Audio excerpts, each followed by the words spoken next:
दिल्ली में दमघोंटू प्रदूषण की वजह से दिल्ली सरकार ने बहुत बड़ा फैसले लेते हुए सभी प्राइमरी स्कूलों को बंद कर दिया है।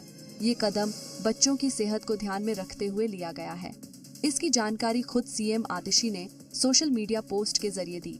मुख्यमंत्री ने बताया कि बढ़ते प्रदूषण स्तर के कारण दिल्ली के सभी प्राथमिक विद्यालय अगले आदेश तक ऑनलाइन कक्षाओं में शिफ्ट हो जाएंगे। दरअसल दिल्ली का औसत एयर क्वालिटी इंडेक्स 400 के पार पहुंच गया है। इस AQI को गंभीर स्तर का माना जाता है। दिल्ली सरकार के शिक्षा निदेशालय ने प्राइमरी स्कूल्स को बंद करने का आदेश जारी किया है।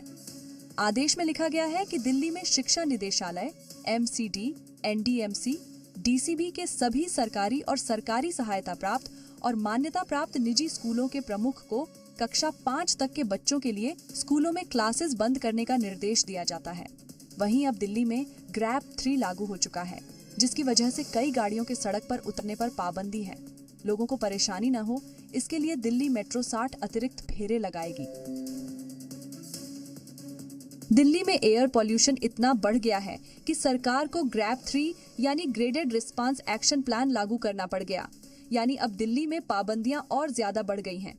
दरअसल दिल्ली NCR में पोल्यूशन लेवल इतना बढ़ गया है कि कुछ जगहों पर AQI 400 के पार पहुंच गया है, जबकि सांस लेने के लिए AQI 100 के नीचे ही अच्छा माना जाता है। लगातार बढ़ते पोल्यूशन की वजह से अब दिल्ली सरकार ने ग्रैब 3 लागू करने का फैसला किया है।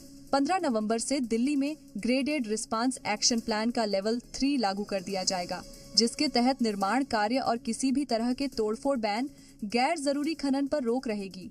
BSVI डील, अंतर्राज्यीय बसों पर रोक रहेगी। प्राइमरी स्कूल को ऑनलाइन किया जा सकता है। बीजेपी ने बढ़ते पॉल्यूशन और पाबंदियों पर दिल्ली सरकार को जिम्मेदार बताया है।